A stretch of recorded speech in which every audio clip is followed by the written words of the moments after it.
अभी इस समय न्यूज़ चैनल पे सबसे ज़्यादा जो बातें हो रही है वो हो रही है ह्यूमन मेटा न्यूमो वायरस के बारे में। सब बहुत ज़्यादा पैनिक हो रहे हैं कि oh my god, new virus आ गया है कोरोना के बाद। वैसे ही हम परेशान थे, अब और एक वायरस से हमें लड़ना है, या उसकी वजह से लोग पैनिक हो जा रहे हैं। तो बिल्कुल भी पैनिक नहीं होना है। सब लोग बोल रहे हैं चाइना में ये वायरस आ गया है, अब कुछ केसेस हमारे यहाँ पर भी आ गए हैं, अब हमें क्या करना है? कुछ भी नहीं करना है। ये जो वायरस है ये पहले भी होता था, इसके इन्फेक्शन पहले भी होते थे, अभी भी हो रहे हैं और आगे भी होते रहेंगे। ये बहुत ही नोन वायरस है जो पहले से अवेलेबल था, होता था, लेकिन हम कभी भी कोई भी चीज़ की टेस्टिंग नहीं कराते थे। ये बहुत ही कॉमन सिम्टम देता है, जैसे कोल्ड, कफिंग, हेड एक, बॉडी एक, फीवर।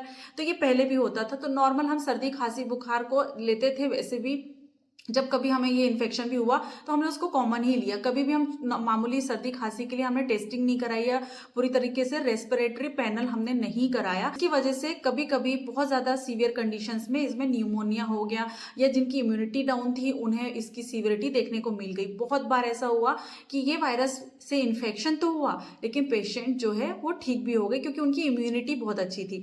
तो हमें बिल्कुल भी पैनिक नहीं होना है, और ना ही घबराने वाली कोई बात है। हमें बस कुछ बातों का ख्याल रखना है, जैसे हैंड हाइजीन का हमें ख्याल रखना है। जब भी हम कुछ बाहर से आते हैं तो हमें हैंड वॉश करना है प्रॉपरली। हैंड सैनिटाइजेशन जो है वो बहुत ही ज़रूरी होता है।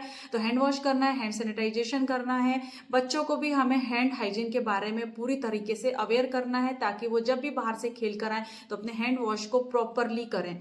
सेकेंड जो चीज़ें हैं वो ये कि हमें मोस्ट कॉमनली जब भी ऐसी इस तरीके का अगर वायरस हमारी कंट्री में अगर है, तो हमें बहुत ज़्यादा क्राउडेड एरिया में जाने से बचना चाहिए।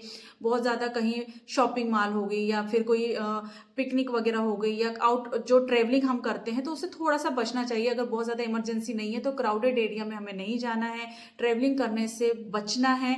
छोटे बच्चों का स्पेशली हमें ध्यान रखना है, क्योंकि छोटे बच्चे बहुत ज़्यादा सेंसिटिव होते हैं, बहुत ज़्यादा डेलिकेट होते हैं, और उनमें इन्फेक्शन होने का खतरा बहुत ज़्यादा बढ़ जाता है।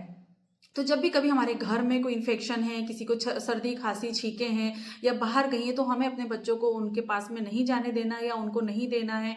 जब भी कभी आपको इस तरीके के सिम्टम है तो उन्हें बच्चों को लेकर किसिस नहीं करनी है, क्योंकि मोस्ट कॉमन जो इन्फेक्शन स्प्रेड होने का बच्चों में स्पेशली जो होता है वो होता है किसिंग करने से।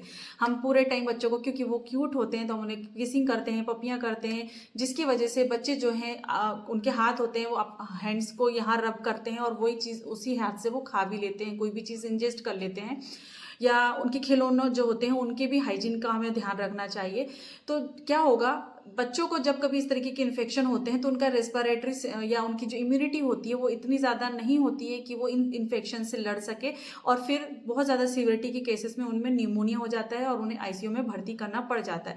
तो छोटे छोटे प्रिकॉशंस लेके हम इस वायरस से या दुनिया में कोई भी किसी भी बीमारी से लड़ सकते हैं, अगर हमारी इम्यूनिटी अच्छी है और हम थोड़े बहुत भी प्रिकॉशन ले रहे हैं। तो ओवरऑल हमें पैनिक नहीं होना है और खुद का ध्यान रखना है। Thank you so much.